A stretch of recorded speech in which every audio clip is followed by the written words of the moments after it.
시청자 여러분 안녕하십니까? 월요일 뉴스 시작합니다. 1억 원 공천 헌금 의혹을 수사하는 경찰이 강선우 의원과 김경시 의원에게 출국 금지 조치했습니다. 첫 조사를 마친 김경시 의원은 이번 주 경찰에 재차 출석할 것으로 예상됩니다. 현장에 나가 있는 취재기자 연결합니다. 배민혁 기자. 네, 서울경찰청 광역수사단입니다. 네, 강선우 의원이 출국 금지됐다고요? 네, 그렇습니다. 서울경찰청 관계자는 오늘 열린 정례 기자간담회에서 무소속 강선우 의원을 출국 금지했다고 밝혔습니다. 강 의원 측에 1억 원을 건넨 의혹을 받는 김경 서울시 의원과 돈을 받아 보관했다는 의혹을 받는 강 의원의 전 사무국장 A씨도 함께 출국 금지됐습니다. 앞서 김씨 의원은 지난달 31일 미국으로 출국하며 도피성 출국 아니냐는 지적이 잇따랐습니다. 김씨 의원은 미국에 체류하며 1억 원을 강 의원 측에 건넸다가 돌려받았다는 취지의 자수서를 경찰에 낸 것으로 전해졌습니다. 앞서 김씨 의원은 미국에 체류하며 텔레그램을 탈퇴하고 가입한 것으로 전해졌는데 경찰은 김씨 의원의 휴대전화도 압수해 포렌식 과정을 거쳐 기존에 사용하던 휴대전화를 낸 것인지 등 확인할 예정입니다. 네, 경찰은 더불어민주당 김병기 의원에 대해서도 10개가 넘는 의혹을 수사하고 있죠. 네, 경찰은 김병기 의원과 관련해 23건의 고발 사건이 접수됐다고 밝혔습니다. 의혹별로 나눠보면 12가지 정도로 정리됐다고 설명했는데 구체적인 목록은 밝히지 않았습니다. 다만 지금까지 언론을 통해 제기됐던 정치헌금 수수 의혹, 자녀 채용 특혜 의혹 등이 수사 선상에 올랐을 것으로 보입니다. 앞서 지난해 11월 전직 동작구 의원 2명이 김 의원에게 불법 정치헌금을 줬다는 내용의 탄원서가 동작경찰서에 전달됐지만 경찰이 2개월가량 수사 착수조차 하지 않은 사실이 알려져 논란이 됐습니다. 해당 탄원서는 김 의원의 보좌진이 차남 편입학 의혹과 관련해 참고인 조사를 받은 뒤 제출한 것으로 파악됐는데 동작서는 서울경찰청에 보고도 하지 않은 것으로 파악됐습니다. 사건을 넘겨받은 서울경찰청은 지난주 탄원서를 쓴 전직 구의원을 불러 조사하는 등 수사에 속도를 내고 있는데 조만간 김 의원 측에 대한 강제수사나 소환조사도 진행될 전망입니다. 네, 밤새 한 차례 조사받은 김경시 의원 이번 주에 다시 소환될 예정이라고요? 네, 앞서 경찰은 김경 서울시 의원을 상대로 조사 시작 3시간 반 만인 오늘 새벽 2시 45분쯤 조사를 마쳤습니다. 첫 경찰 조사였지만 김 시 의원이 힘들어하는 등 어려움을 호소해 준비한 조사를 거의 하지 못한 것으로 파악됐습니다. 경찰은 조사를 마치며 김씨 의원과 이번 주 내 재소환 일정을 협의한 것으로 YTN 취재 결과 확인됐습니다. 다만 경찰은 협의한 날짜보다 더 일찍 조사하기 위해 출석 일자를 계속 조율할 방침입니다. 앞서 김씨 의원은 지난달 31일 출국한 뒤 11일 만인 어제 오후 7시쯤 인천공항을 통해 귀국했습니다. 성실히 조사받겠다면서도 공천 대가로 1억 원을 건넸느냐는 등의 취재진 질문에는 아무 대답도 하지 않았습니다. 경찰은 김씨 의원을 재소환하는 대로 구체적인 사실관계 등을 파악할 것으로 보입니다. 지금까지 서울경찰청 광역수사단에서 YTN 배민혁입니다. 공천헌금 수수 등 각종 비위 의혹을 받는 더불어민주당 김병기 의원은 자신의 무고함을 밝히겠다고 거듭 강조했습니다. 김 의원은 오늘 서울 여의도 중앙당사에서 열린 윤리심판원 회의에 출석하며 의혹에 대해 무고함이 밝혀질 수 있도록 충실하게 답변하겠다고 말했습니다. 탈당 의사가 없는지 또 관련 자료를 지참했는지 등을 묻는 말에는 답변을 하지 않았습니다. 네, 조금 전 들어온 속보 먼저 전해드리겠습니다. 경찰 특별수사본부가 신용해 전 교정본부장에 대해서 구속영장을 신청했다는 속보가 들어왔습니다. 3대 특검의 후속 사건을 수사하는 경찰 특별수사본부가 신용해 전 법무부 교정본부장에 대한 구속영장을 오늘 오후 서울중앙지검에 신청한 건데요. 신용해 전 교정본부장은 계엄 선포 당시 전국 구치소별 수용 여력을 확인하고 박성재 전 장관에게 3,600명이 수용 가능하다는 내용의 문건을 보고한 의혹을 받고 있습니다. 자세한 소식 들어오는 대로 추가로 전해드리겠습니다. 정치권 소식 이어가겠습니다. 민주당이 준 전당대회 수준의 보궐선거를 치러 지도부 절반을 바꾸면서 오늘 새롭게 출발했습니다. 한병도 신임 원내대표의 첫 과제는 김병기 의원의 징계 등 공천 헌금 사태 수습이 될 텐데요. 국회로 가보겠습니다. 김철희 기자. 네, 국회입니다. 네, 민주당 새 지도부 앞에 놓인 과제가 만만치 않아 보이는데요. 첫날 분위기 어떻습니까? 네, 새로 뽑힌 최고위원 3명까지 합류하며 정청래 지도부 2기가 새로 출발했습니다. 한병도 원내대표는 재선 천준호 의원을 원내 수석 부대표로 임명하는 등 인선에 속도를 냈는데요. 우원식 국회의장과 청와대 우상호 정무수석, 국민의힘 송원석 원내대표 등 진영을 가리지 않고 사람들을 만났습니다. 하지만 발등에 불 김병기 전 원내대표를 둘러싼 공천헌금 사태는 현재 진행형입니다. 민주당 윤리심판원은 오후 2시부터 비공개 회의를 열고 김 의원 징계를 논의하고 있습니다. 회의에 참석한 김 의원은 무고함이 밝혀질 수 있도록 충실하게 답변하겠다고 짧게 답했는데 결과에 이목이 쏠립니다. 민주당은 징계를 서둘러 매듭짓고 개혁 드라이브로 전국 주도권을 되찾아온다는 구상입니다. 민주당 투톱의 관련 발언 직접 들어보겠습니다. 1인 1표제는 즉시 재추진하도록 하겠습니다. 사법개혁법은 설 전에 처리하겠습니다.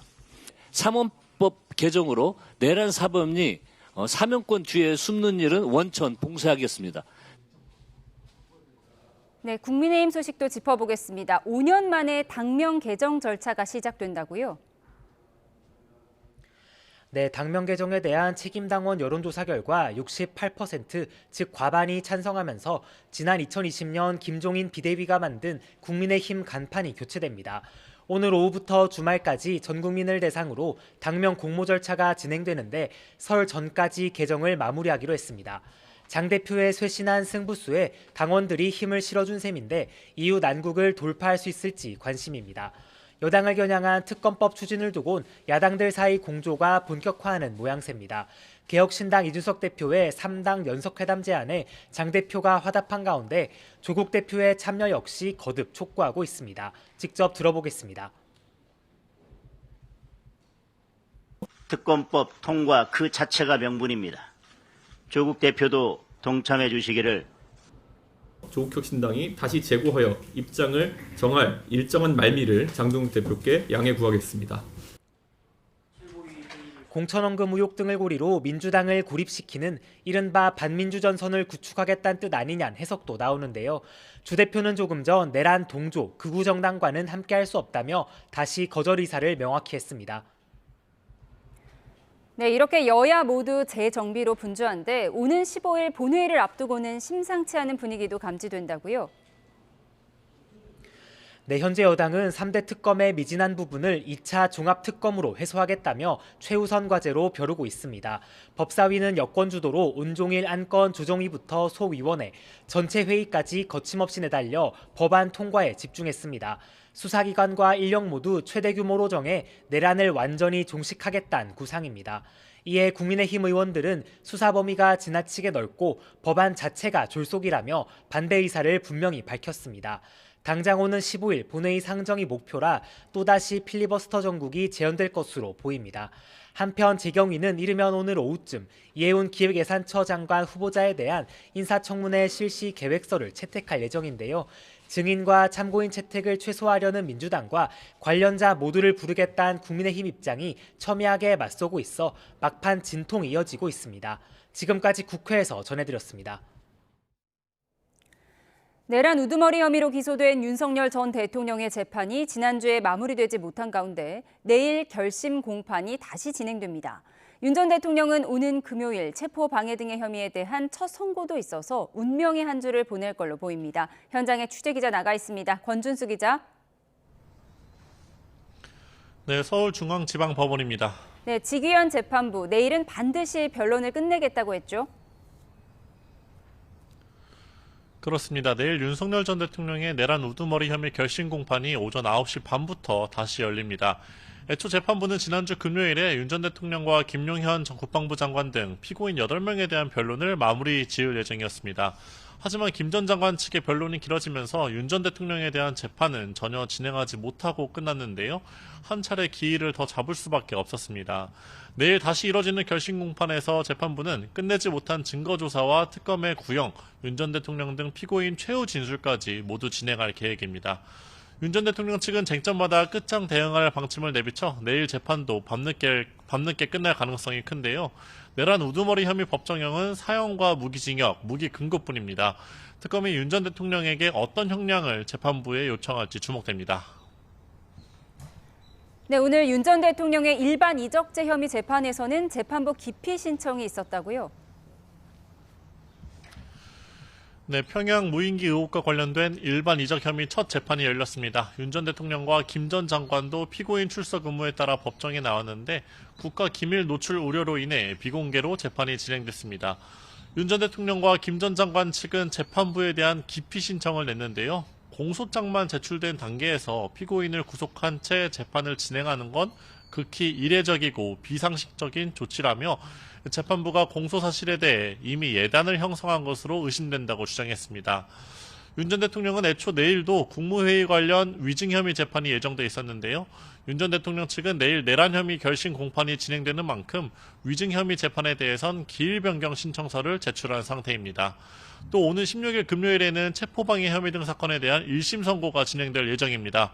비상계엄과 관련한 본류 사건은 아니지만 윤 전 대통령에게 첫 선고가 이뤄지는 만큼 운명의 한 주가 될 전망입니다. 내란 특검은 앞서 결심 공판에서 윤 전 대통령에게 징역 10년을 구형한 바 있습니다. 네, 이상민 전 행안부 장관의 내란 혐의 결심 공판은 어떻게 진행되고 있습니까? 네, 이상민 전 행정안전부 장관의 내란 중요임무 종사 혐의와 직권남용 등 혐의 결심 공판이 진행 중에 있습니다. 이 전 장관은 계엄 당시 경찰청과 소방청에 언론사 단정과 단수를 지시한 의혹 등을 받는데요. 오전엔 이 전 장관에 대한 피고인 신문이 먼저 진행됐고 지금은 특검이 최종 의견을 진술하고 있는 만큼 곧 구형이 이뤄질 것으로 보입니다.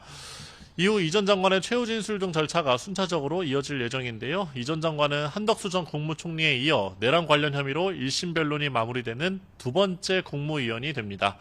특검은 내란 방조 등 혐의를 받는 한 전 총리에게 징역 15년을 구형한 바 있습니다. 이 전 장관에 대해선 어느 정도의 형량을 재판부에 요청할지 마찬가지로 주목되는 부분입니다. 네, 이런 가운데 서울중앙지방법원은 전체 판사회의를 진행하고 있다고요? 네, 서울중앙지방법원은 오늘 오후 2시부터 전체 판사회의를 열고 내란전담 재판부 설치 법안에 대한 구체적인 논의에 들어갔습니다.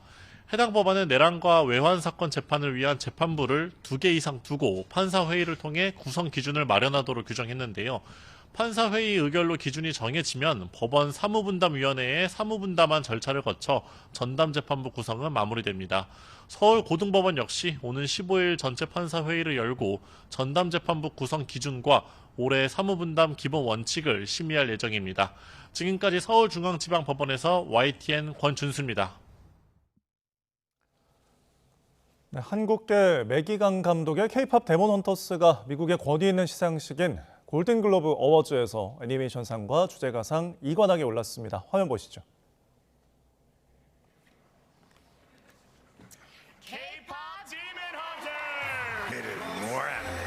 네, 미국 LA에서 열린 골든글로브 시상식 최우수 애니메이션 영화 부분에 K-팝 데몬 헌터스 이렇게 이름이 불리고 매기강 감독이 시상대에 올라 골든글로브 트로피를 품에 안는 모습입니다. 특히 캐데언의 사운드 트랙 골든은 최우수 주제가상도 받아서 2관왕이 됐는데요. 자, 이 노래 가수 겸 작곡가인 이재 씨 검은 드레스를 입고 시상대에 오르는 모습까지 보입니다. 이재 씨는 시상식에서 거절당했던 목소리, 문 닫힌 모든 분께 이 상을 바친다고 눈물의 소감을 밝혔습니다. 코스피가 4,600선을 넘으며 종가 기준 사상 최고 기록을 또 한 번 갈아치웠습니다. 장중 한때 1,650선까지 치솟았는데요. 반면 원달러 환율은 10원 넘게 뛰어오르며 1,470원대를 위협했습니다. 취재기자 연결해서 증시 상황 알아보겠습니다. 손유정 기자, 장이 조금 전 마무리됐는데요. 오늘 코스피 성적은 어땠습니까? 네, 코스피는 지난주 미국 증시 상승세에 힘입어 1%대 강세로 문을 열었습니다. 곧장 4,652까지 오르며 지난 8일 세운 장중 최고치를 가뿐히 넘어섰습니다. 오후 들어 오름폭을 반납하며 한때 하락세로 돌아서기도 했는데요. 마감 직전 매수세가 몰리면서 전 거래일보다 0.84% 오른 4,624로 거래를 마쳤습니다. 7거래일째 종가 기준 사상 최고가입니다. 오늘 하루 지수를 끌어올렸던 개인 투자자가 장 막판 매도세로 돌아섰습니다. 개인이 1,000억 원, 외국인이 3,500억 원 순매도한 반면 기관은 홀로 2,000억 원 순매수했습니다. 반도체 대형주도 1% 안팎 오르다가 마감 직전 상승세가 약화했는데요. 삼성전자는 소폭 하락해 13만 8천 원, SK하이닉스는 74만 9천 원대를 기록했습니다. 이 밖에 두산 에너빌리티는 4%대 강세를, 현대차도 36만 원대로 마감했습니다. 코스닥 지수는 외국인과 기관의 매도를 개인의 매수로 방어하며 949포인트로 거래를 마쳤습니다. 반면 원달러 환율은 약세가 두드러졌는데요. 외국인의 주식 순매도에 더해 달러 강세까지 맞물리며 1,468.4원으로 주간 거래를 마무리했습니다. 장중 1,470원대에 올라서기도 했는데요. 주간 거래 장중 환율이 1,470원대를 위협한 건 외환당국의 이례적인 고강도 구두 개입이 있었던 지난해 12월 24일 이후 처음입니다. 지금까지 경제부에서 전해드렸습니다. 네, 내란 재판 관련 속보가 들어와서 전해드리겠습니다. 특검이 내란 중요 임무 종사 혐의를 받는 이상민 전 행정안전부 장관에게 징역 15년을 구형했다는 소식입니다. 이상민 전 장관 내란 중요 임무 종사 그리고 직권남용 등의 혐의로 기소가 됐는데요. 이상민 전 장관은 헌법재판소 탄핵 심판에서도 단전 단수에 대한 지시를 한 적이 없고 관련해서 대통령으로부터 받은 지시가 없다. 윤 전 대통령으로부터도 받은 지시가 없다고 위증한 혐의도 적용이 됐습니다. 특검은 이상민 전 장관이 언론사 단전 단수를 지시한 것으로 봤고 비상계엄에도 가담했다면서 구형을 밝혔습니다. 또한 위헌 위법을 인식하고도 헌정 파괴 범죄에 가담했다. 또 안전을 책임지는 행안부 장관이 친위 쿠데타에 가담을 했고 전혀 잘못을 반성하지 않는 것이 명백해 보인다고 밝혔습니다. 최고위층 내란 가담자를 엄벌해서 후대에 경고해야 한다며 징역 15년형을 구형했다는 소식입니다. 저희가 자세한 오늘 결심 공판의 내용은 들어오는 대로 전해드리겠습니다. 네, 극심한 경제난으로 촉발된 이란 반정부 시위가 2주 넘게 격화하면서 사상자 수가 눈덩이처럼 불어나고 있습니다. 정부의 강경 진압으로 2,000명 이상 숨졌을 가능성도 제기되는 가운데 군사 개입을 검토하고 있는 미국의 움직임이 바빠졌습니다. 권준기 기자입니다. 차가운 바닥에 깔린 검은색 시신 가방들. 사망자 신원 확인을 위해 모인 유가족들이 영안실 앞을 헤매고 있습니다. 곳곳에서 통곡이 터져나옵니다.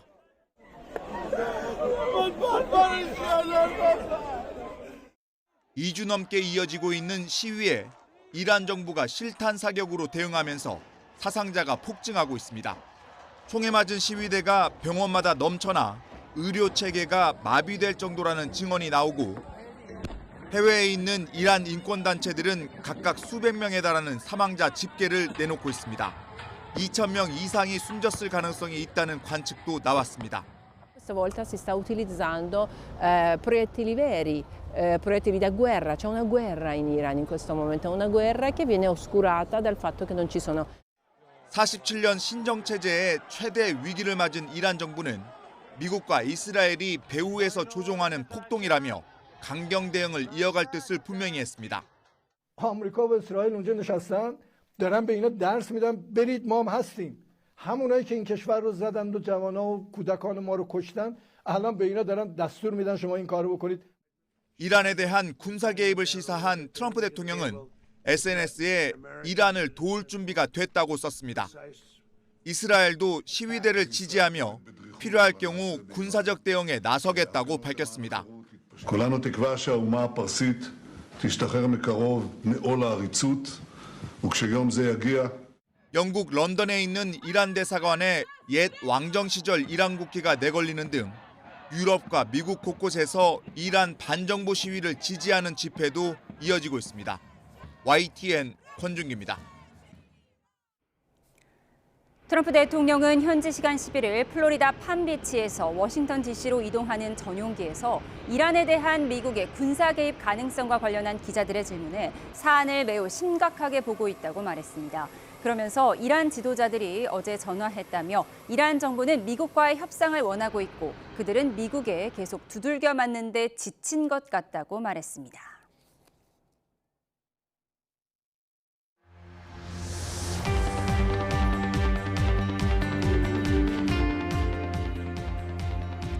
공천, 헌금 등 10여 개의 의혹을 받는 민주당 김병기 의원이 징계 수위를 논의하는 윤리심판원 회의에 출석했습니다.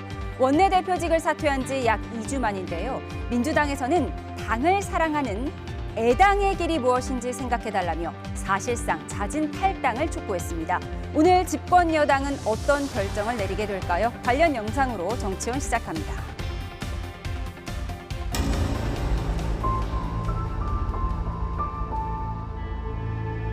어쨌건 그 1억 이렇게 뭐 그 돈을 갖다가 받은 걸 사무국장이 그렇게 보관하고 있었다는 거 아닙니까?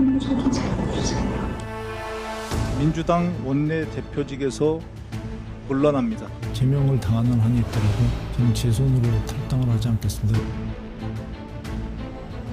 형님 동생하는 아주 막역한 관계입니다. 눈물을 머금고 병기야 자진 탈당해라. 그토록 소중하게 여겨왔던 애당의 길이 무엇인지 표의 비상징계에 대한 그런 요구가 있다.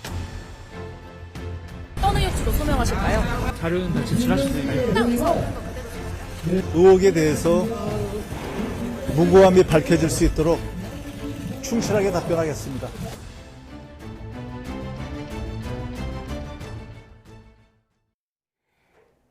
오늘의 정치온 전용기 민주당 의원 김대식 국민의힘 의원과 함께합니다. 어서 오세요. 네, 안녕하십니까.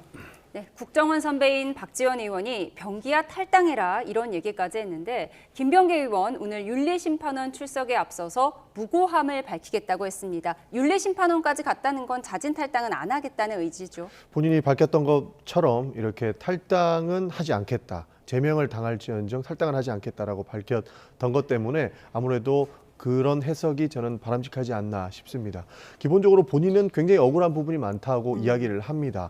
여러 가지 의혹들이 있지만 정확하게 김병기 의원이 무엇을 잘못했는지에 대한 소명은 지금까지 불분명하거든요. 그러니까 예를 들어서 뭐 강선우 의원 건처럼 1억 원을 받았다라고 하는 녹취가 나왔다라고 한다면 실질적인 문제가 발생하기 때문에 바로 탈당하고 그 이후에 제명 절차까지 가는 것이 기본적인 관행이었는데 지금 김병기 의원에 대한 내용들은 모두 의혹에 불과한 것이거든요. 그러니까 실제로 강선우 의원한테 1억 원을 받았다라고 하는 그 녹취에도 보면 김병기 의원은 지속적으로 돌려주라라고 이야기를 하고 있습니다. 그리고 추가적으로 나오는 의혹들도 김병기 의원이 무엇을 잘못했는지를 명확하게 나타내고 있지 못하기 때문에 본인도 직접 하는 이야기가 무엇이냐면 나는 수사나 조사를 통해서 의혹을 소명할 수 있다라고 이야기하고 있습니다. 그런 부분에 대해서 탈당을 해달라라고 요구는 하지만 본인이 응하지 않는 모양이거든요. 그렇기 때문에 지금 의혹만 가지고 본인의 탈당을 기대하기보다는 비상징계라도 내려서 당의 부담을 조금 더는 방안들이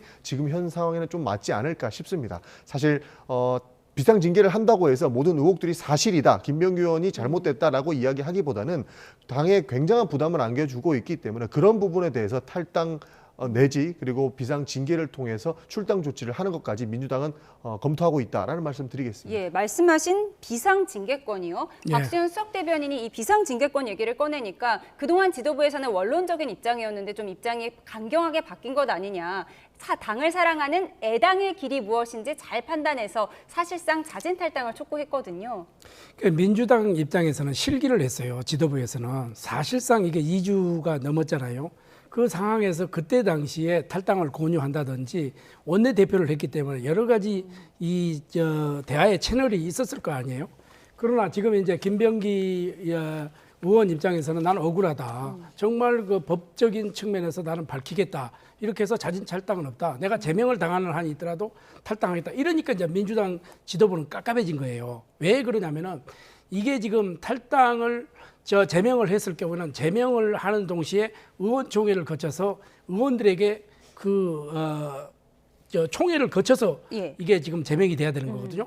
그러면은 오히려 김병기 의원은 상당히 억울한 면이 있다. 이래서 이게 상당히 우호적인 측면으로 돌아설 경우에는 굉장히 정권에도 부담이 되고 실질적인 당에도 민심이 어디로 흘러갈지 모르기 때문에 급하게 된 거예요. 그래서 신임 지금 한병도 원내대표도 오늘 안에 오늘 안으로 이렇게 끝나겠다. 네. 그리고 최원로인 박지원 의원도 선배잖아요.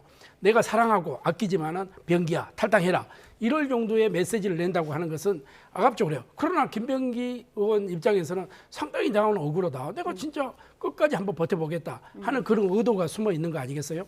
그런 점에서 민주당 지도부가 원론적으로 자진 탈당 이것은 선을 넘어서 더 끌어내려는 어떻게 보면은 내부의 판단 이런 작용이 했지 않느냐 저는 이렇게 봅니다. 그러나 오늘 중으로 제가 볼 때는 민주당에서 결정이 어떤 결과로든지 나올 거로 이렇게 보는 겁니다. 윤리심판원회의가 2시에 시작됐으니까 2시간 넘게 진행되고 있는데 오늘 안에 결과 나오는 거죠? 오늘 안에 결과가 나올 가능성이 높습니다. 그리고 한병도 원내대표께서 밝혔던 것도 어떠한 결과든 오늘 안에 내리겠다라고 공언하신 바 있거든요. 그런 측면에서 윤리위원회의 조사가 끝난 직후에는 바로 최고위원회라든지 이제 지도부에 보고하는 절차가 있을 것이고 지도부는 객관적인 증거 내용을 가지고 비상징계에 착수할 가능성이 높습니다. 조금 전에 말씀드렸던 것처럼 지금은 사실권의 관계 여부보다 이미 약 2주간의 시간이 흐르면서 정당으로서는 굉장한 부담감을 느끼고 있는 것도 사실이거든요. 그리고 이 의혹이 해소된다면 이 비상징계의 요건도 충분히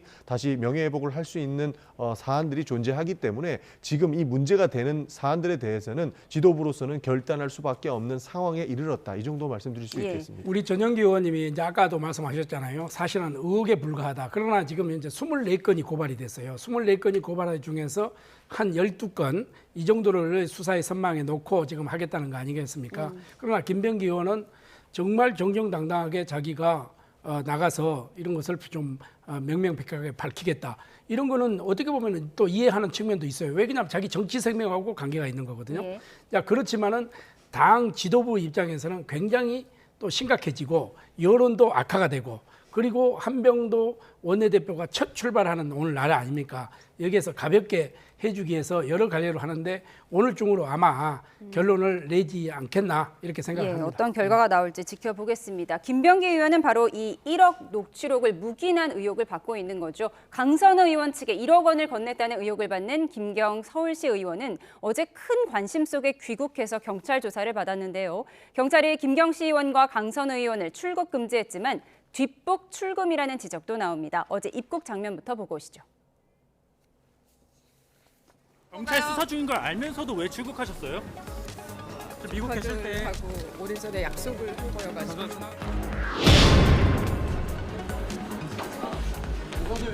오늘 조사에서 어떤 점 설명하셨습니까?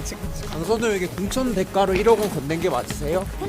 경찰은 시차 문제와 건강 등의 문제로 김 시 의원이 어려움을 호소해서 준비한 조사를 거의 못했다고 하는데요. 강선우 의원과 함께 1억 원을 받아서 보관했다는 의혹을 받는 강 의원의 전 사무국장 A씨도 함께 출국 금지됐습니다. 원래 김경 의원은 돈 준 적 없다고 했지만 경찰 진술서에서는 줬는데 돌려받았다고 말을 바꿨죠. 강선우 의원의 해명과 일치합니다. 반면 전 사무국장은 돈을 받은 적도 보관한 적도 없다는 입장입니다. 이 두 사람이 말을 맞춘 건 아닌지 1억 원의 행방을 밝히는 데 경찰의 핵심 과제인데요. 경찰이 확보한 김 시 의원 PC 2대 가운데 한 대는 이미 지난해 포맷된 것으로 파악됐습니다.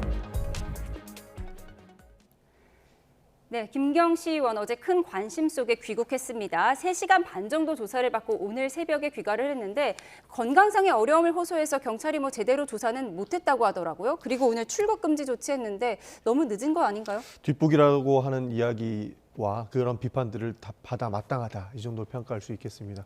기본적으로 의혹이 나왔고 고발 즉시 수사에 착수했더라면 지금 경찰이 수사를 잘 못했다라고 하는 비판을 저는 안 받았을 것이라고 보고 있거든요. 그리고 지금 해당 해명들이 실제로 말을 맞춘 것처럼 흘러가는 것 또한 굉장히 부적절한 겁니다.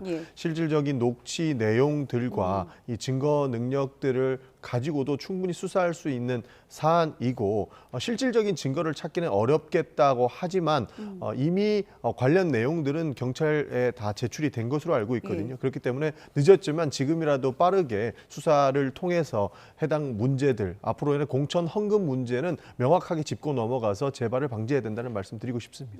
어제 입국 장면 보내드리고 있는데 당초 오늘 귀국 예정이었는데 하루 앞당겨서 들어왔어요. 그렇습니다. 이게 수사 상황을 보고 구속영장이 신청 설정될 걸 대비해서 뭔가 수사에 협조하고 있다 이런 인상을 주기 위한 거다라는 분석도 있더라고요. 그렇습니다. 우리 전용기 의원님께서 말씀하셨다시피 실질적으로 지금 13일이 지나지 않습니까? 13일이 지나서 지금 압수수색을 하고 나니까 전부 포맷이 된 거 아니겠습니까?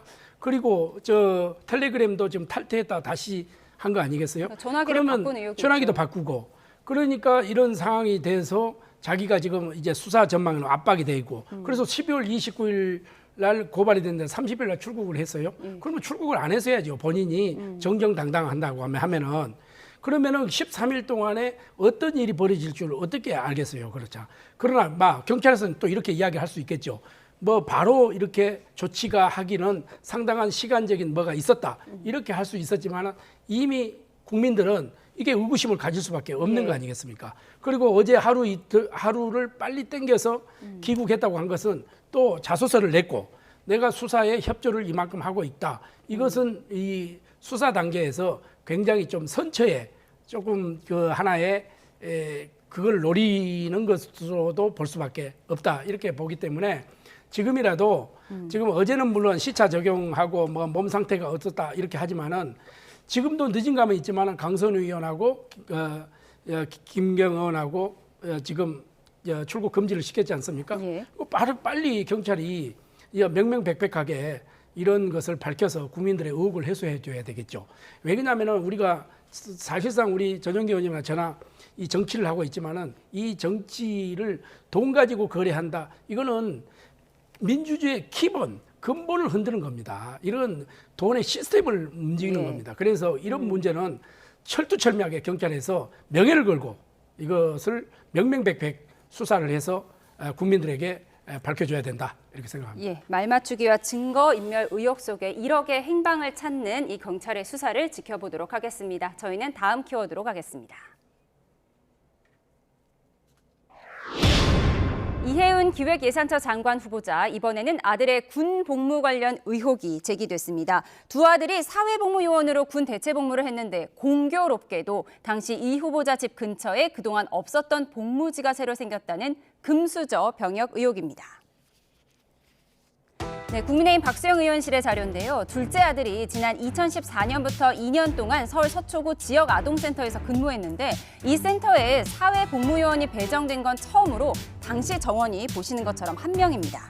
셋째 아들은 사회복무요원으로 2019년부터 2년 동안 서울 방배경찰서에서 일했는데 또 공교롭게도 방배서에 사회복무요원이 배정된 건 이 셋째 아들이 복무한 2019년부터 2021년까지 딱 3년 동안뿐이었습니다.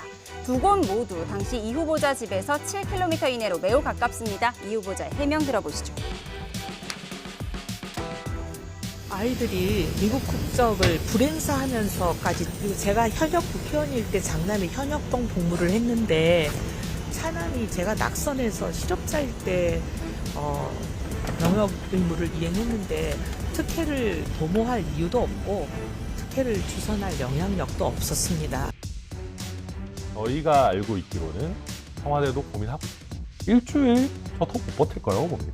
제 욕심 때문만 아니면 빨리 사퇴하는 게 좋습니다. 당에서 부담이 안 된다고 하면 그것도 뭐 거짓말이겠죠. 우리 당도 이제 의혹과 관련해서 민심에 터져봐서 이제 검증하겠다라는 입장이니까요. 좀 지켜봐 주십시오.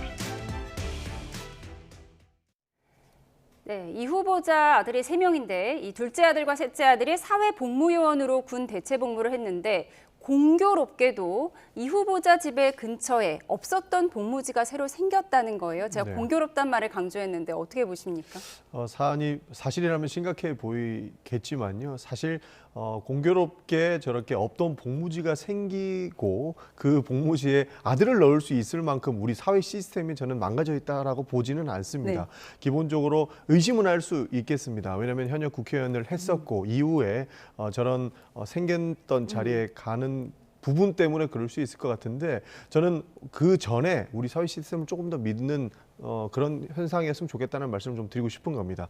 기본적으로 제가 보호를 위해서 이혜원 후보자의 방어를 위해서 드리는 말씀이기보다는 한 명의 현역병이 공익근무지를 선택하는 것도 굉장히 많은 근무지 중에 선택을 하는 것이거든요. 예. 그렇기 때문에 해당 의혹을 가지고 마치 이혜원 후보자가 안 보이는 검은 힘을 발휘해서 근무지를 만들어서 아들을 보냈다라고 보기에는 조금 무리한 부분이 있지 않을까 하는 생각이 있습니다. 예, 이 후보자 해명을 보면 오히려 아들이 미국 국적이 있었음에도 자신이 현역 국회의원일 때 현역 복무를 했다. 그러니까 첫째 아들의 얘기고요. 그리고 둘째 아들은 자신이 의원직에서 떨어졌을 때 이렇게 군 복무를 한 것이기 때문에 특혜를 받았을 리가 없다는 거예요.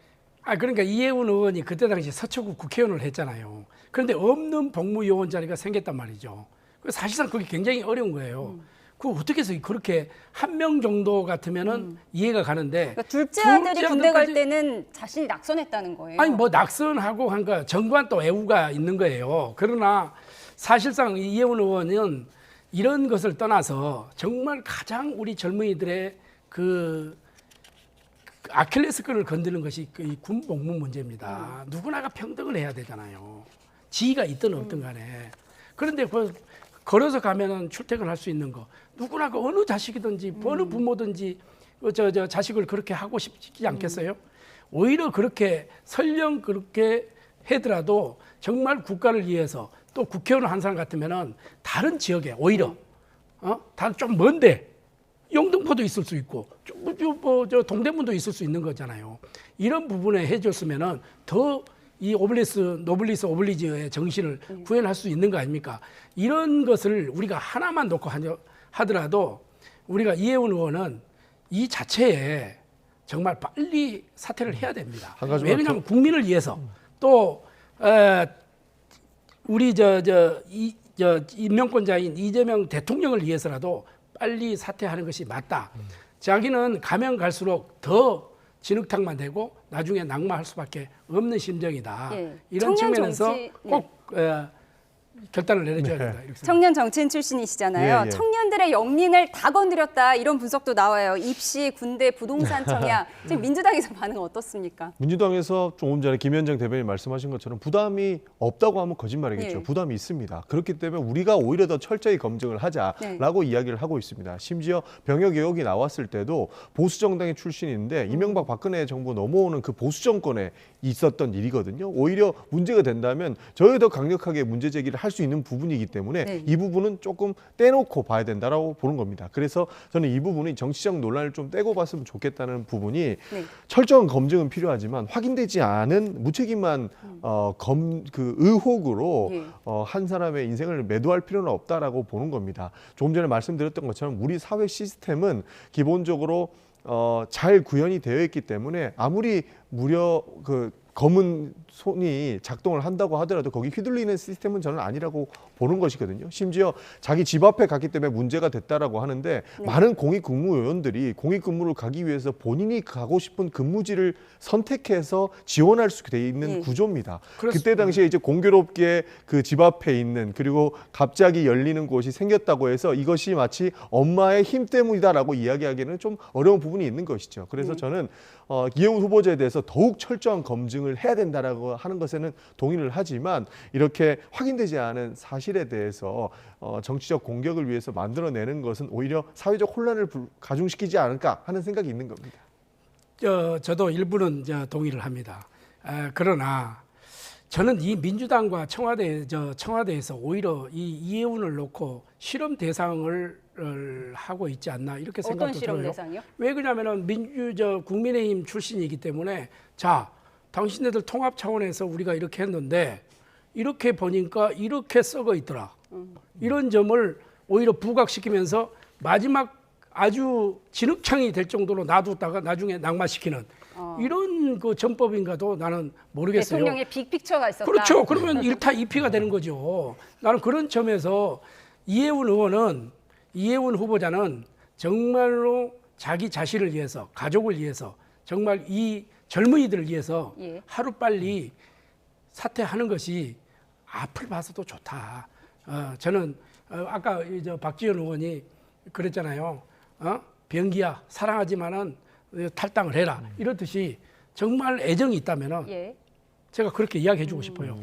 이혜원 후보님 제발 이 시점에서 내려오는 것이 가족을 위해서, 먼 훗날을 위해서, 본인을 위해서도 좋습니다. 대통령이 빅픽처를 그려서 일부러 좀 흠 많은 보수 후보자를 냈다라는 의견이셔서 짧게 반론 듣고 그 부분은 넘어가겠습니다. 동의하기 어려운 게 대통령이 보수당의 이제 뭐 부패한 부분들을 드러내기 위해서 했다는 건 절대 아니고 아주 굉장한 도전이었을 겁니다. 보수당에 있던 사람이라 하더라도 그래도 경제 전문가로서 써보려면은 우리가 한번 써보자라고 하는 정말 실용주의에 입각해서 이야기를 했던 것이고요. 더 검증됐다라고 봤던 이유가 뭐냐면 이혜훈 후보자 같은 경우에는 2022년 그러니까 우리 2024년 이번 총선에도 국민의힘에서 공천을 받았거든요. 그 공천 시스템은 지금 뭐 논란이 되고 있는 재산 문제부터 시작해서 병역 문제 모두를 총괄해서 보게 되는데 그때 당시 이혜훈 후보자는 문제 없던 걸로 해서 공천을 받았던 겁니다. 물론 그럴 수 있습니다. 지금 민주당 정권이나 당시에 보수 정당 국민의힘이나 이혜훈 후보자가 거짓된 증명을 했을 수는 있겠습니다만 지금 우리가 공천을 줬고 이미 사회적 검증이 끝났다고 생각했기 때문에 도전적인 측면에서 보수 정권의 인사를 한번 써보자라고 한 측면이었던 것이지 알겠습니다. 마치 잘못된 사람을 써보자는 것은 아니었다는 말씀드리겠습니다. 그런데 민주당에서는 그렇게 이야기를 해요. 보수 정권에서 몇 번이고 지금 공천을 줬지 않느냐 이러는데 행정직과 입법직의 그 공천 시스템은 다릅니다. 네. 입법은 출마하기 위해서 어떤 재산 등록이라든지 이렇게 하면은 사실관계만 확인하는 거고 행정직은 저도 뭐 검증을 받아서 정부에서 일을 했기 때문에 행정직은 디테일하게 들어갑니다. 200여 가지를 디테일하게 들어가거든요. 그러면은 어느 정도 청와대 인사 시스템에서 이혜훈 후보에 대해서 어느 정도 기초 조사는 했을 거 아닙니까? 그러면 어떤 의구심이 나왔을 건데 여기에서 강행을 했다고 하는 것은 상당히 우리는 의구심을 가지고 바라볼 수밖에 알겠습니다. 없다. 이렇게 말씀을 드리고 싶습니다. 19일로 예정된 청문회까지 갈 수 있을지 지켜보겠습니다. 저희는 다음 키워드로 가겠습니다.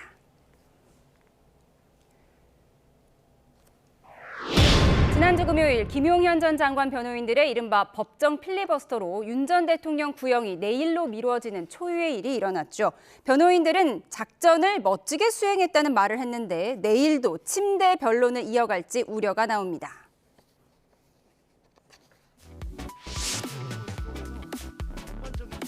겹치는 부분을 좀 쫙 하고 계시거든요. 받아들이시는 모든 분들에게 매우 중요한 부분이었습니다. 저 불쾌하셨으면 너무 죄송합니다. 100% 제 잘못입니다. 제가 뭐 변호사님 말씀에 토달아서 죄송합니다. 그러니까 제안을 하자는 게 아니라 읽는 속도만 좀 빠르게 해주셨으면 좋을까 싶습니다. 제가 빨리 하면 혀가 짧아서 말이 꼬입니다. 앞에서 끌고 나가라라고 협의가 됐습니다. 또 다른 변호인분들 또 하고 마지막에 윤 대통령이 하시면 거기서 나온 것들을 다 포괄하고 또 빠진 것들을 망라해서 하겠다. 멋지지 않습니까 이 작전? 지기현이가 또 맞장구 쳐드려야 하는데 이렇게 넌쓰리를 떨었습니다. 그렇다고 해서 지기현이 우리 편이냐? 그건 절대 아닙니다 여러분. 저런 말에 속아서는 안 됩니다. 끝까지 싸워야 됩니다. 네, 내일로 윤석열 전 대통령의 내란 재판 구형이 미뤄지게 됐습니다. 김용현 전 장관 측 변호인이 너무 변론을 길게 하면서 법정판 필리버스터라는 말까지 나오는데 이 모든 것이 나의 작전이었다. 오늘 또 자랑스럽게 저렇게 유튜브에서 얘기를 하더라고요. 참으로 안타깝습니다. 변호인이 저렇게 유튜브 방송에서 오히려 그 본인이 변호하는 사람에 대해서 약점을 만들어내는 듯한 모습이 바람직한지는 모르겠는데요. 그것을 떠놓더라도 이번에는 지기현 재판부가 판단을 잘못했다라고 하는 비판을 하지 않을 수 없습니다. 기본적으로 선고일이었지 않습니까? 그러니까 구형일이었지 않습니까? 그 구형일에는 구형까지는 마무리를 했어야 재판에 신뢰성을 확보할 수 있었을 텐데 변호인들의 작전에 휘말려서 못했다라고 하는 것을 증명하는 꼴이 돼버렸던 것 같습니다. 관행은 어떻게 되는지는 모르겠습니다만 지기현 재판부가 변론에 대한 시간을 명확하게 공지를 하고 그 안에 끝낼 수 있게끔 해서 늦은 시간에라도 구형이 이루어질 수 있게끔 재판을 운영했어야 마땅하다고 보고 있습니다. 그러나 그런 부분들이 이루어지지 않았기 때문에 한 차례 더 재판과 관련된 선고일이 늘어났지 않겠습니까?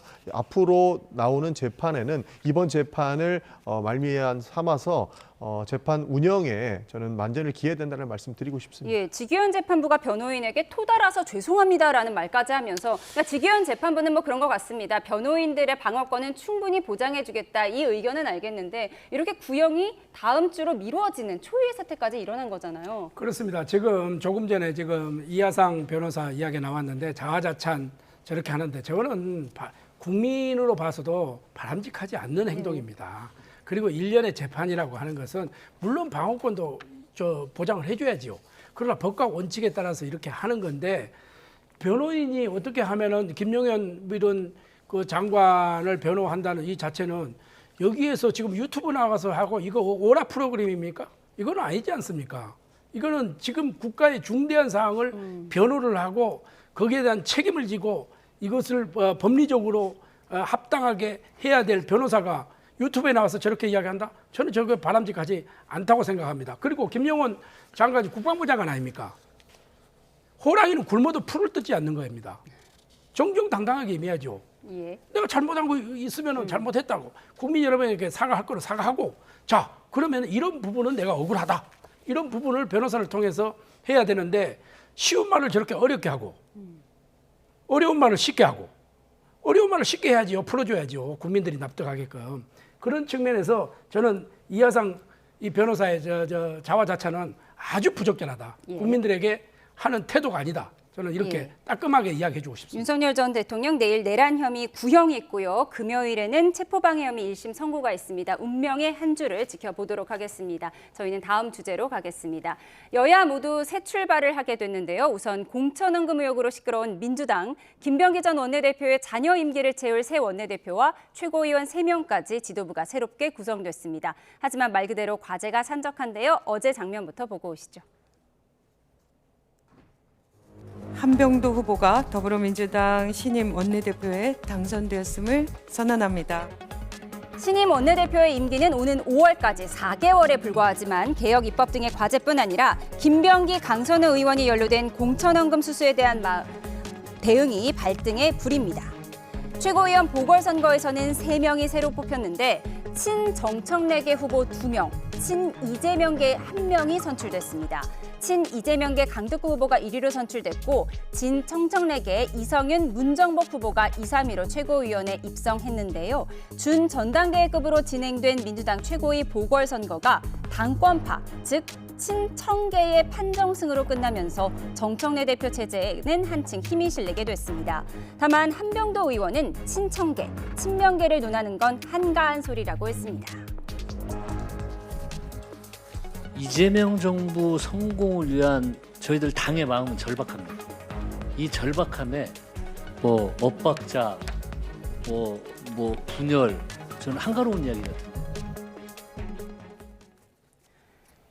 네, 한병도 신임 원내대표 임기가 약 4달, 4개월에 불과하지만 이제 당의 이른바 골치 아픈 일들을 다 처리해야 해요. 그렇습니다. 지금 가장 중요한 순간입니다. 당연히 저희 민주당이 가장 크게 생각하고 있는 과제는 이재명 정부의 성공입니다. 이재명 정부가 성공할 수 있을 만한 뒷받침을 국회에서 해줘야 되기 때문에 지금 원내 사령탑이 가장 중요한 순간이 되어 있고요. 지금 당내에 쌓여있는 수많은 갈등적 과제 그리고 해결해야 될 과제들이 많이 쌓여 있는데 한병도 원내대표가 저희는 잘 이끌어 가시리라 좀 보고 있습니다. 예, 신임 원내대표가 지금 분열을 논하는 것은 한가한 소리다라고 했고요. 우리는 친청계는 없다. 모두가 친이재명계다라는 게 이제 민주당의 공식적인 반응인데 어떻게 보십니까? 먼저 한병도 원내대표, 신임 원내대표 당선을 좀 축하드립니다. 저하고 개인적으로 아주 한 20, 30년 된 관계인데 굉장히 합리적인 분이에요. 국민의힘에서도 예. 좋은 평가를 내놨더라고요. 예, 저도 SNS에 아주 축하한다는 글도 올리고 이러는데 합리적이고 또 이번에 예산결산 특별위원회 위원장을 맡아서 그래도 법정 시한에 그렇게 타협과 소통을 통해서 이끌어냈다는 데 대해서는 높이 평가를 합니다. 불과 4개월의 임기지만은 한병도 신임 원내대표가 추구해야 될 방향은 뚜렷해졌다고 봅니다. 예. 그동안에 사실상 어떻게 보면 여야의 협치 이런 것보다 갈등 국면에 있었지 않습니까? 이번에 한병도 우리 신임 대표가 우리 당 송원석 원내대표 둘이 협치를 통해서 국가와 국민을 위해서 지금 나라가 어렵고 힘들고 또 민생이 어렵지 않습니까? 민생의 정치의 장으로 돌아와서 협치의 장을 만들어 주실 것을 부탁을 드립니다. 예, 이어서 국민의힘의 새 출발도 짚어보겠습니다. 국민의힘이 5년 5개월 만에 당 이름을 바꾸기로 했습니다.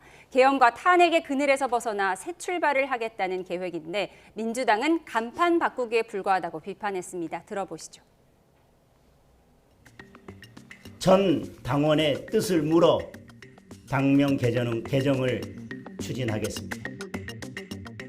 68.19%의 책임당원께서 당명 개정에 찬성 의견을 흔히 이제 시장에서 푸대가리라고 있지 않습니까? 내용은 똑같으면서 그 겉에 푸대만 가리는 것, 잘못되거나 바람직하지 않은 것들은 완전히 전련해야 되는 조치를 취해야 당명 바꾸는 효과가 있을 텐데 소위 집토끼와 중도 확장이라는 논란이 있는데요.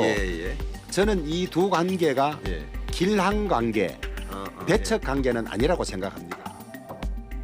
당명을 아무리 수십 번 바꿔봐야 윤 어게인, 내란 동조라는 본질은 변화가 없이 국민을 기만하는 간판가리에 불과하다는 점을 말씀드립니다.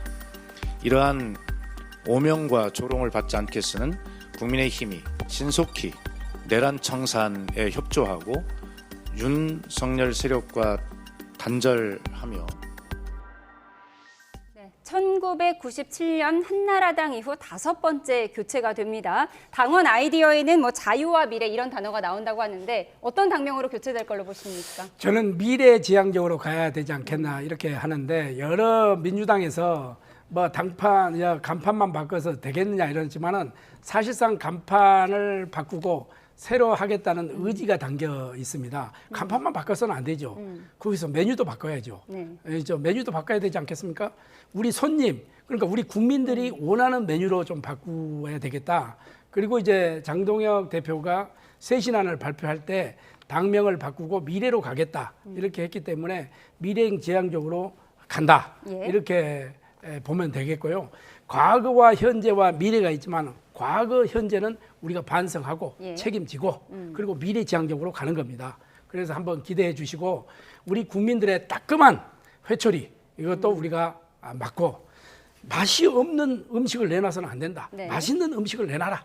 그래서 메뉴도 바꾸고 그 국민들의 입맛에 맞게끔 하도록 하겠습니다. 간판도 국민이 하면은 오케이 할 때까지 하도록 그래요. 오케이 할 때까지 간판도 바꾸고 메뉴도 바꾼다고 하셨는데 추천해 주시죠. 어떤 간판으로 바꿀까요? 미래와 소통 이런 이야기가 들어가는 것 같던데요. 결국에는 미국처럼 공화당이라든지 보수를 상징하는 듯한 모습을 표방할 것이라고 보고 있는데 저도 마찬가지입니다. 당명만 바꿔서는 해결되지 않는다. 지금 중도 확장은 거의 포기하다시피 하고 있는 것이 국민의힘의 모습이라고 보고 있습니다. 기본적으로 당내 갈등 한동훈 대표와의 관계도 해결하지 못하고 있고요. 실질적으로 화해하겠다라고 하면서 뒤로는 굉장히 반한동훈계 인사를 앉힌다는 등 중도 확장보다 당내 인사 확장도 하지 못하고 있는 상황이기 때문에 저희 입장에서는 그래도 명백하게 굉장히 좀 상식적인 야당이 있어야 여당의 운영과 정부의 운영에도 대한민국 발전을 위해서 도움된다고 보는 바이기 때문에 그런 부분들이 잘 해결돼서 상식적인 야당의 역할을 해주셨으면 좋겠다는 말씀 드리고 싶습니다. 민주당은 일사천리로 가잖아요. 우리는 당내에서 이 목소리 저 목소리 그만큼 스펙트럼이 넓다는 거예요. 그래서 건강한 정당으로 지향하기 위해서 한 걸음 한 걸음 뚜벅뚜벅 걸어가고 있다 이렇게 말씀을 드립니다. 알겠습니다. 지금까지 전용기 민주당 의원 김대식 국민의힘 의원과 정치원 함께했습니다. 고맙습니다. 감사합니다. 감사합니다.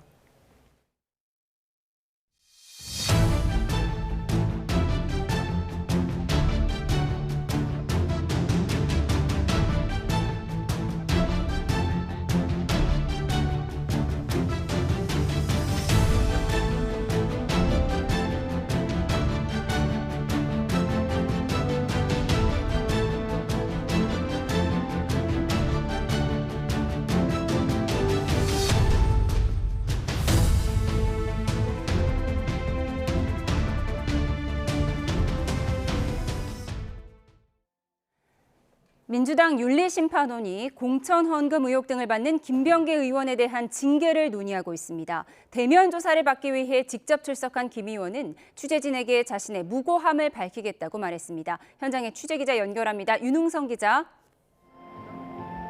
네, 민주당 중앙당사 앞입니다. 네, 징계회의에 김병기 의원이 직접 출석했다고요? 네, 민주당 윤리심판원은 오후 2시부터 비공개 회의를 열고 김병기 의원에 대한 징계 여부를 논의하고 있습니다. 벌써 회의가 시작된 지도 2시간이 훌쩍 넘었는데요.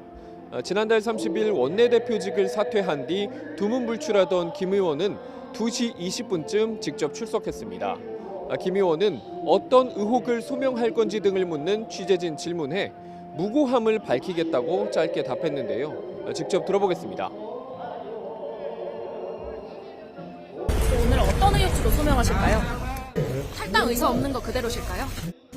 의혹에 대해서 무고함이 밝혀질 수 있도록 충실하게 답변하겠습니다. 김병기 의원은 강선우 의원의 1억 원 공천 헌금 수수를 묵인 은폐한 의혹이 있고요. 본인도 전현직 구의원에게 공천 명목으로 수천만 원을 받았다는 의혹을 받습니다. 여기에 배우자가 구의회 법인카드를 사적으로 유용했다는 의혹과 자녀의 대학 편입 과정에 보좌진 사적 동원 의혹 등 모두 13가지에 이릅니다. 윤리심판원은 각종 의혹에 대한 소명서를 요청했지만 김 의원은 수사 중인 사안이고 시간이 부족하다는 이유 등으로 제출하지 않은 것으로 파악됐습니다. 대신 김 의원은 오늘 회의에 출석한 만큼 하나하나 해명에 나설 것으로 보입니다. 10개가 넘는 방대한 의혹을 받는 만큼 회의가 밤까지 길어질 수 있다는 예상도 나옵니다. 네, 김병기 의원에 대한 징계 여부는 오늘 정해집니까? 결론부터 말하면 쉽지 않아 보입니다. 앞서 말씀드린 대로 김병기 의원은 소명서를 제출하지 않았는데요. 민주당 윤리심판원 관계자는 징계회의가 사법 절차처럼 증거주의로 진행되는데 진술만 있는 상황이라며 당일 결론은 어렵다는 취지로 설명했습니다.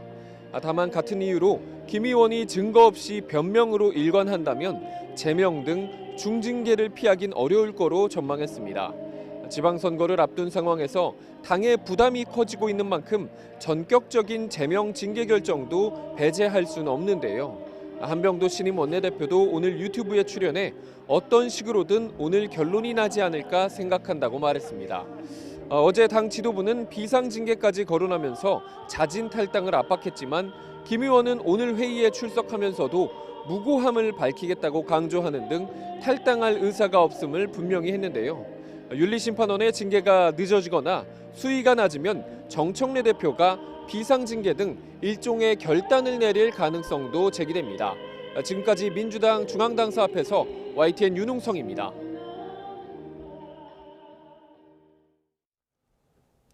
대장동 범죄 수익 환수에 나선 성남시가 가압류 계좌를 열어봤더니 잔고가 수만 원뿐인 이른바 깡통인 것으로 드러났습니다. 성남시는 검찰이 수익 은닉 사실을 알고도 껍데기 정보만 공유하며 사실상 방치했다고 정면 비판했습니다. 최명신 기자입니다. 성남시가 대장동 민간업자 김만배 씨 측 화천대유 계좌에 가압류를 신청한 금액은 2,700억 원. 하지만 실제 계좌에 남아있던 돈은 고작 7만 원뿐이었습니다. 1,000억 원을 청구한 또 다른 법인 계좌도 잔액은 5만 원에 불과했습니다.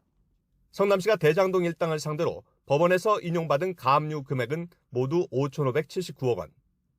하지만 실제 확인된 계좌 잔고의 합계는 4억 7천만 원으로 전체 청구액의 0.1% 수준에 그쳤습니다. 성남시는 검찰이 제공한 정보와 실익이 없는 껍데기였다며 법무부와 검찰을 정면으로 비판했습니다.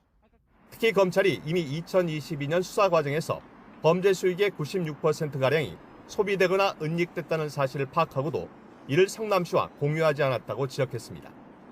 또 검찰이 법원에서 직접 기록을 확인하라며 안내한 14건의 추징 보전 자료 역시 당시 검찰이 대출에 보관하고 있어서 접근조차 불가능했다고 덧붙였습니다.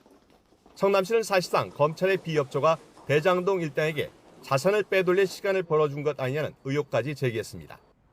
신상진 성남시장은 시민의 재산 단 1원도 포기하지 않겠다며 검찰은 이제라도 실질적인 자금 흐름을 공유하는 등 적극적으로 협조하라고 촉구했습니다. YTN 최명신입니다. 서울 시내버스 노조가 내일 총파업을 예고한 가운데 노사가 막판 협상에 들어갔습니다.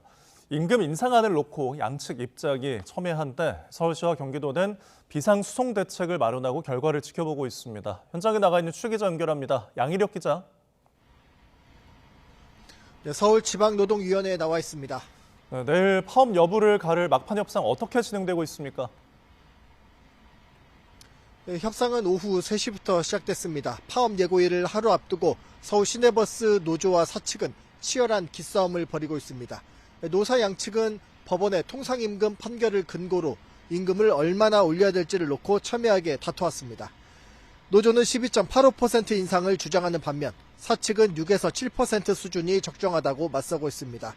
사측과 서울시는 여기에 추가 인상분을 더해 이미 임금 협상을 타결한 다른 지자체들을 고려해 10%대 인상안을 제시하기도 했습니다. 다만 노조는 통상임금 문제는 민사소송을 통해 해결하기로 했다며 이번 임금 교섭과는 별개라는 입장입니다.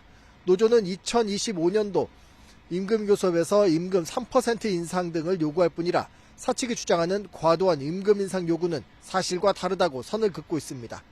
이에 맞서 사측은 3% 임금 인상에 통상임금 인상 요구안까지 더하면 실제로는 19%가 넘는 임금 인상을 요구하는 거라며 받아들이기 어렵다는 입장입니다.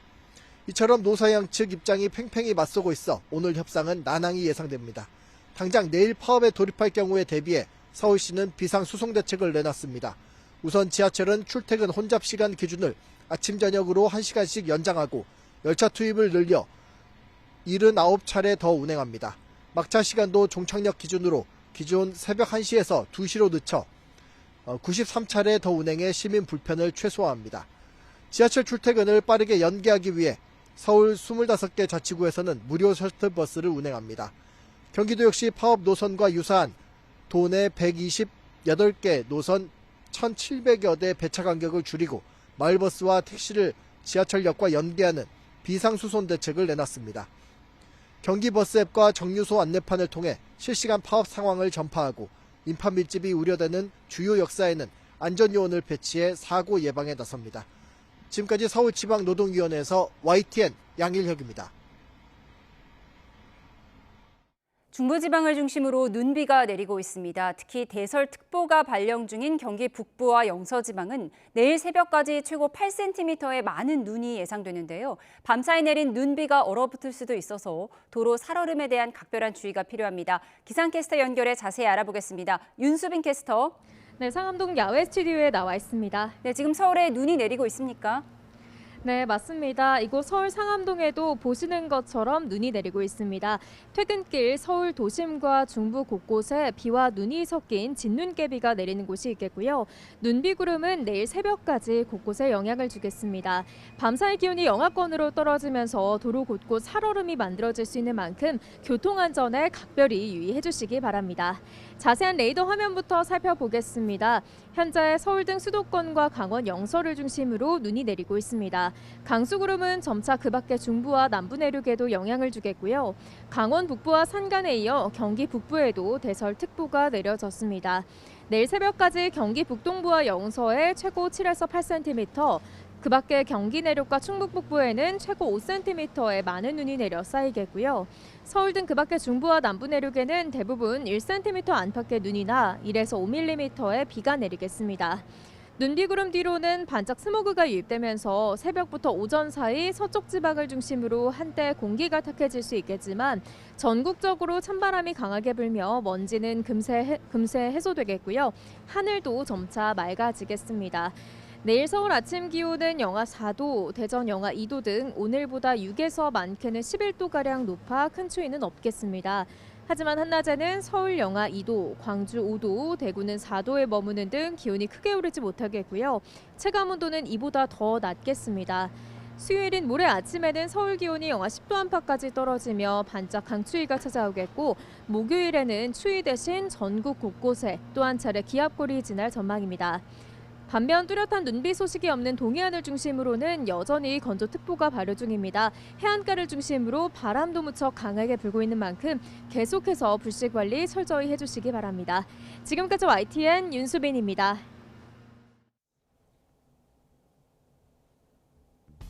두쫑쿠, 두바이 쫀득쿠키라고 불리는 이 디저트 부르는 말입니다. 요즘 두쫑쿠 광풍이란 말이 나올 정도로 정말 인기가 대단합니다. 조기 품절, 오픈런, 재료비 상승뿐만 아니라 이 두쫑쿠 때문에 마냥 웃지 못할 일들도 벌어지고 있는데요. 한 인터넷 커뮤니티에 올라온 글 함께 보시죠. 글 작성자가 샀다는 이 두쫑쿠. 내용물이 어딘가 좀 이상해 보입니다. 오른쪽에 일반적인 두쫑쿠와 달리 하얀 재료가 눈에 띄는데요. 보통 튀르키예 전통면 카다이프를 쓰는데 이 두쫑쿠에는 소면이 대신 사용된 것으로 추정됩니다. 작성자는 사전에 안내를 받지 못했다며 사기 아니냐는 반응까지 보였습니다. 네, 또 이런 일도 있습니다. 배달앱에서 두바이 쫀득 쿠키를 검색하면 관련 없어 보이는 음식점들이 줄줄이 뜨는데요.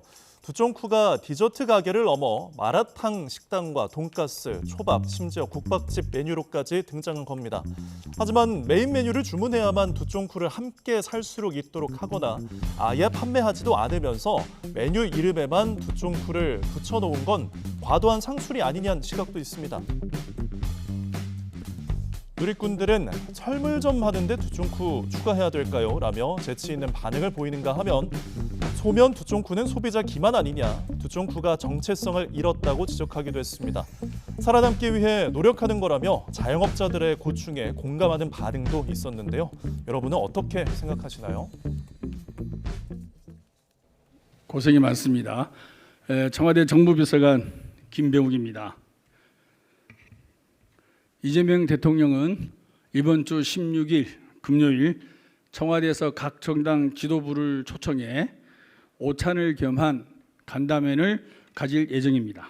이번 오찬 간담회는 새해를 맞아 국정 운영의 주요 방향을 공유하고 민생 회복과 국정 안녕을 위한 초당적 협력 방안을 논의할 계획입니다.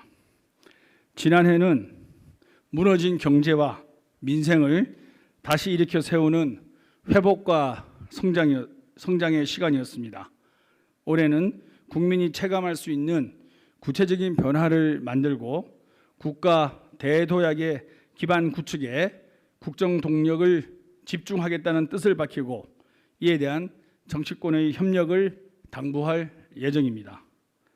아울러 이날 자리에는 어제의 특별한 제한을 두지 않고 주요 경제, 민생 현안을 비롯해 국정 전반에 대해 허심탄회한 의견 교환도 이루어질 예정입니다. 청와대는 앞으로도 각 정당 지도부와의 소통을 지속하며 통합과 신뢰를 바탕으로 대한민국 대도약을 위한 길을 국민과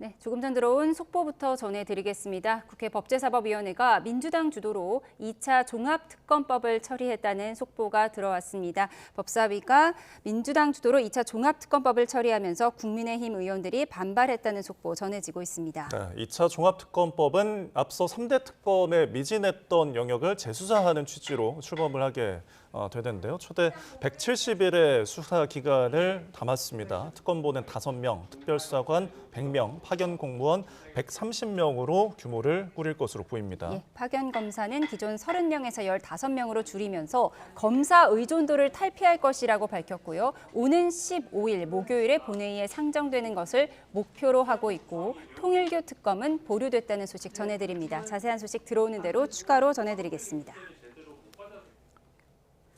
윤석열 전 대통령의 내란 우두머리 혐의 결심 공판이 내일 열립니다. 네, 지난주 마무리하려던 재판이 한 차례 더 이어지는 만큼 재판부는 이번엔 무조건 끝내겠다는 방침입니다. 이준엽 기자입니다. 재판부는 지난 9일 변론 종결을 시도했지만 15시간에 걸친 심리에도 끝내 마무리하지 못했습니다. 하루 안에 끝을 내겠다고 여러 차례 공언했지만 김용현 전 국방부 장관 측 변호인이 거의 온종일 의견을 진술한 탓입니다. 국회 필리버스터를 방불케 하는 변론이었습니다. 지금 읽는 속도가 너무 느리셔서 뭐 제안을 하자는 게 아니라 읽는 속도만 좀 빠르게 해주셨으면 좋을까 싶습니다. 제가 빨리 하면 혀가 짧아서 말이 꼬입니다. 결국 밤샐 처지가 되자 재판부는 기일을 하루 더 잡겠다고 물러서면서도 이번이 마지막이라고 선을 그었습니다. 다음 기일 날은 그냥 무조건 끝내는 겁니다. 그러니까 그 이외의 옵션은 다른 건 없어요. 내일 재판은 윤석열 전 대통령 측의 서증조사와 내란 특검팀의 구형, 내란 피고인 8명의 최후 진술 순으로 진행됩니다. 윤 전 대통령 측이 앞서 증거조사에만 최소 6시간이 걸릴 거라고 예고한 만큼 특검 구형은 늦은 오후 시작되고 재판도 밤늦게까지 이어질 거라는 관측이 나옵니다. 예정대로 모든 절차가 마무리되면 다음 달 중순쯤 선고가 이뤄질 전망인데 재판이 또다시 지연될 경우 일정 차질이 불가피해 초유의 밤샘 재판이 이뤄질 가능성도 제기됩니다. YTN 이준엽입니다. 네, 전해드린 것처럼 지난 9일에 변론을 마칠 예정이던 윤석열 전 대통령의 내란 재판 이례적으로 지연돼서 내일 변론 종결을 앞두고 있습니다. 네, 지나치게 많은 시간을 쓴 김용현 전 장관 측은 물론 재판부를 상대로도 비판이 쇄도했습니다. 이경국 기자입니다. 지난 9일 열린 윤 전 대통령 등 내란 혐의 재판에선 특검 구형, 피고인 최후 진술 등이 계획돼 있었습니다. 하지만 15시간 가까이 재판을 진행하고도 변론 종결은커녕 특검 구형조차 이뤄지지 못했습니다. 김용현 전 국방부 장관 변호인들이 서류 증거 조사에만 8시간가량을 사용했기 때문입니다. 방어권을 충분히 보장해야 한다는 게 형사 절차의 원칙이라지만 실제 김 전 장관 측 변론에선 법리 다툼과 관련 없는 감정적 정치적 주장이 이어지기도 했습니다. 나이 어린 검사들이 아무런 호칭도 없이 윤석열, 김용현 이런 식으로 부르다가 저희들이 거듭된 항의를 하니까 그제서야 양보하는 채 하면서 곧장 침대 재판, 법정판 필리버스터라는 지적이 쏟아졌지만 김 전 장관 측은 윤 전 대통령 측과 협의한 작전이었다며 자화자찬했습니다. 순서나 내용을 다 협의를 했고요. 앞에서 끌고 나가라라고 협의가 됐습니다. 멋지지 않습니까, 이 작전? 재판부도 소송 지휘에 안일했다는 지적을 피하긴 어려워졌습니다. 법조계에선 반복되는 주장이나 불필요한 발언을 더 강력히 제지했어야 한다는 비판이 제기됐습니다. 재판 진행 계획을 더 현실적으로 세웠어야 한다는 지적도 있습니다. 김 전 장관 등 피고인 측은 이미 장시간 변론을 예고하며 시간을 추가로 달라고 요구했던 상황. 일찍이 기일을 추가 지정하거나 9일 변론을 마치겠다는 방침을 무리하게 밀어붙여선 안 됐다는 겁니다. 논란을 거쳐 내일 변론을 끝낼 예정인 내란 재판. 윤 전 대통령 측도 6시간 이상 변론을 진행할 예정이라 재판은 늦게까지 이어질 전망입니다. YTN 이경국입니다. 서부지법 폭동의 배후로 의심받는 전광훈 사랑제일교회 목사가 내일 구속영장 심사를 받습니다. 법원 폭동 이후 1년 만인데 전 목사에 대한 경찰 수사도 막바지에 이른 것으로 보입니다. 윤태인 기자입니다. 서부지법 폭동의 배후로 지목된 전광훈 사랑제일교회 목사가 구속갈림길에 섭니다. 서울 서부지방법원은 내일 오전 10시 반 특수주거 침입 교사, 특수공무집행 방해 교사 등의 혐의를 받는 전 목사에 대한 영장실질심사를 엽니다. 검찰은 지난달 경찰이 신청한 영장을 보완수사를 요구하며 한 차례 반려했는데 이후 경찰이 추가 조사를 통해 혐의를 보강하면서 영장이 청구됐습니다. 경찰은 전 목사가 국민저항권을 언급하며 법원 폭동을 부추겼다고 보고 있습니다. 특히 전 목사가 최측근들에게 하는 명령이 행동대원격인 인물들에게 전달되도록 하는 체계를 갖췄고 윤석열 전 대통령의 구속영장이 발부되면 시위대가 법원을 상대로 위력을 행사하도록 미리 지시했다고 판단했습니다. 전 목사는 자신과 서부지법 폭동은 관련이 없다며 줄곧 혐의를 부인하고 있습니다. 서부지법 사태는요. 나하고는 관계도 없고 우리 강화문에서 집회할 때 다른 데 가서 소리 지르는 애들이에요. 걔들은 우리 단체가 아니라고. 전 목사는 경찰 압수수색을 한 달 앞둔 지난해 7월 교회 컴퓨터를 대거 교체하는 등 수사에 대비해 증거를 없애려 했다는 의혹도 받고 있습니다. 교회 측은 정기적인 교체 주기에 따른 것이라고 설명했지만 경찰은 영장을 신청하면서 전 목사에게 증거인멸의 우려가 있다고 강조한 것으로 알려졌습니다. 경찰이 폭동 배후의 정점으로 판단한 전 목사에 대해 구속영장을 신청한 만큼 조만간 수사도 마무리될 것으로 보입니다. YTN 윤태인입니다. 경찰이 쿠팡 개인정보 유출 피해 규모가 이른바 자체 조사 결과인 3,000건보다 훨씬 더 많은 걸로 보인다고 밝혔습니다.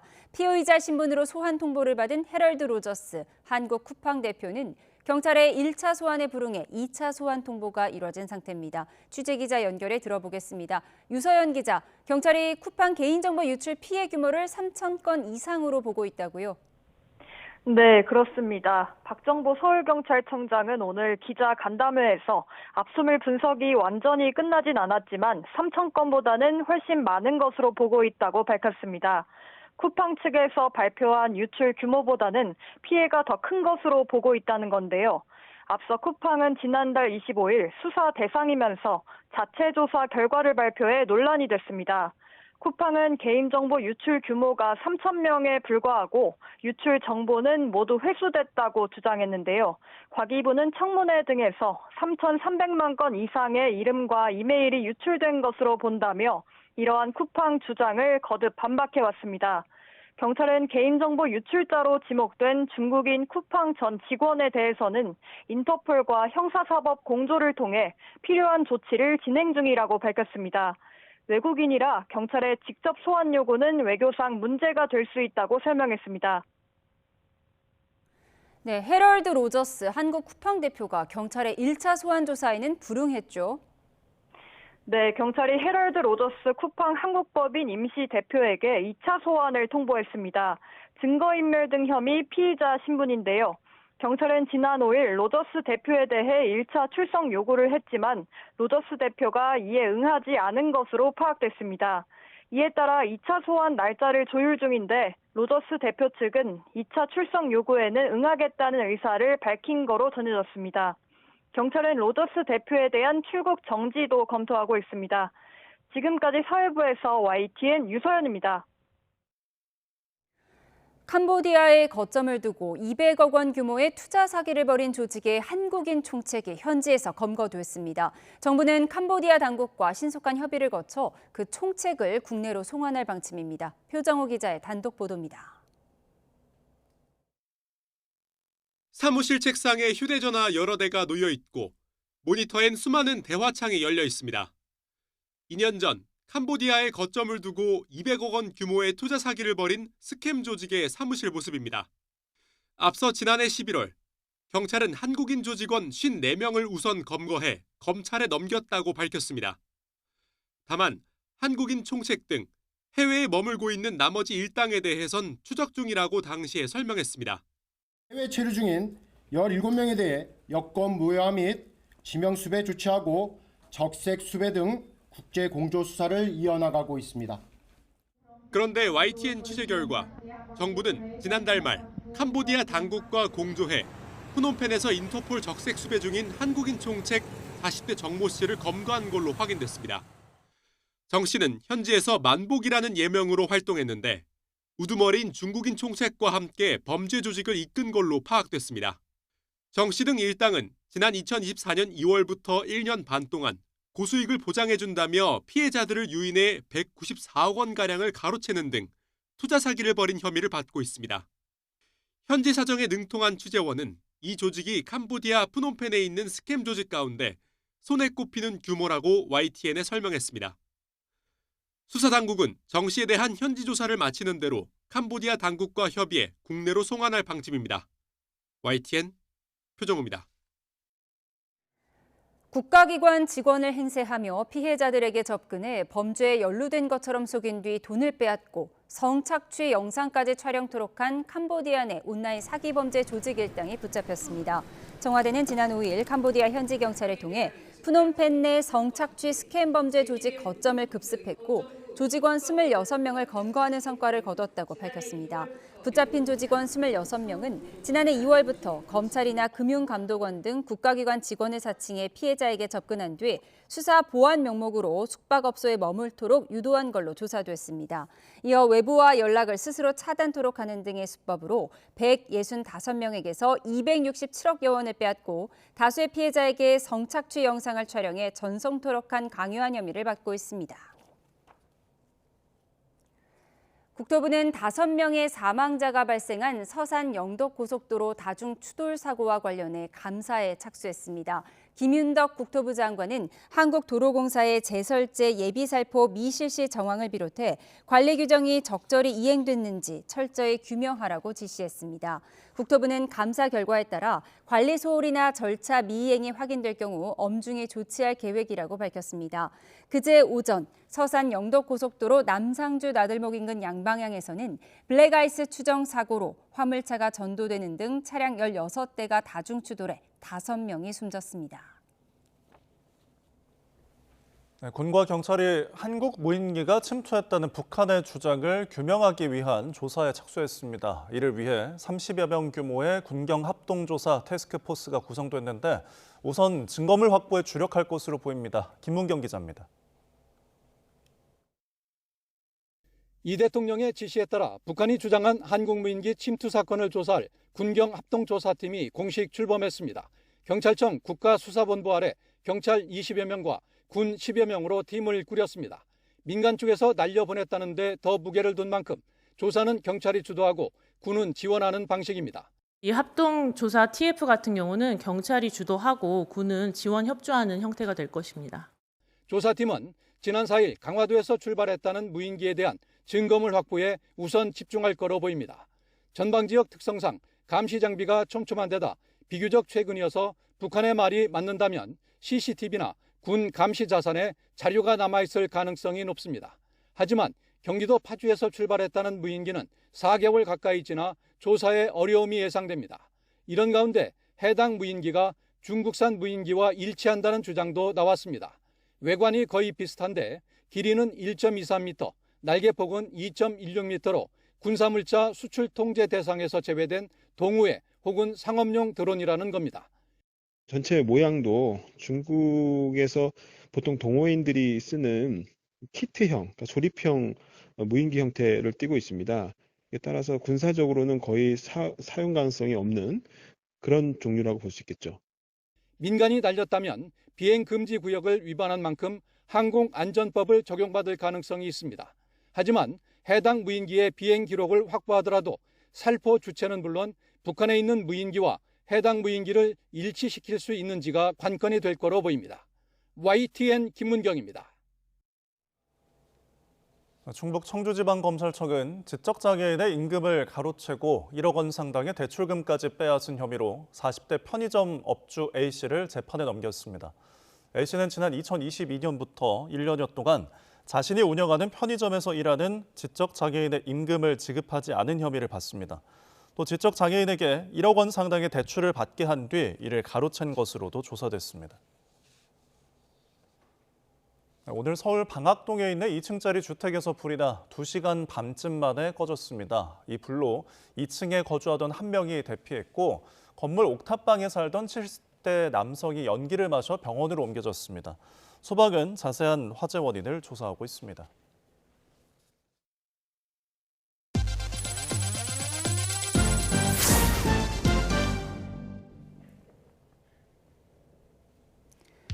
삼성전자의 2번 접히는 스마트폰 갤럭시 Z 트라이폴드가 미국 IT 전문지가 선정한 CES 2016 최고의 모바일 기술과 최고의 제품으로 뽑혔습니다.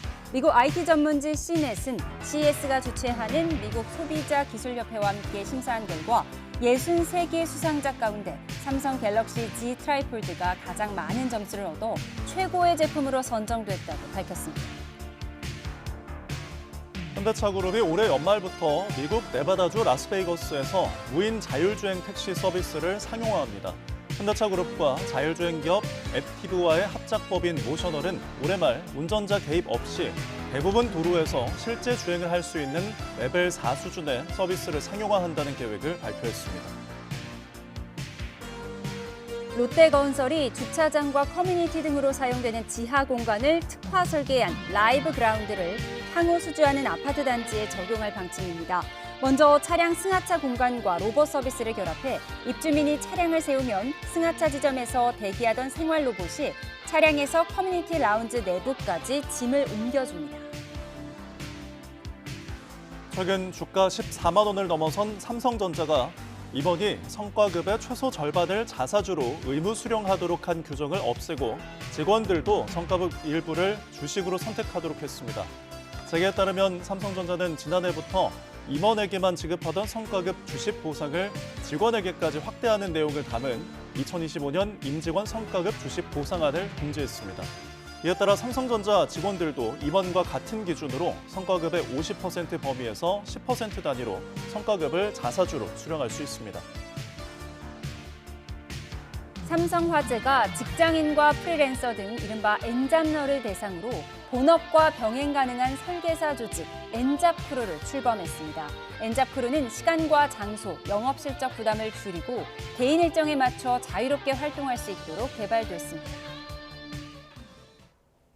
네, 이상으로 월요일 뉴스온 마치겠습니다. 함께해 주신 여러분 고맙습니다.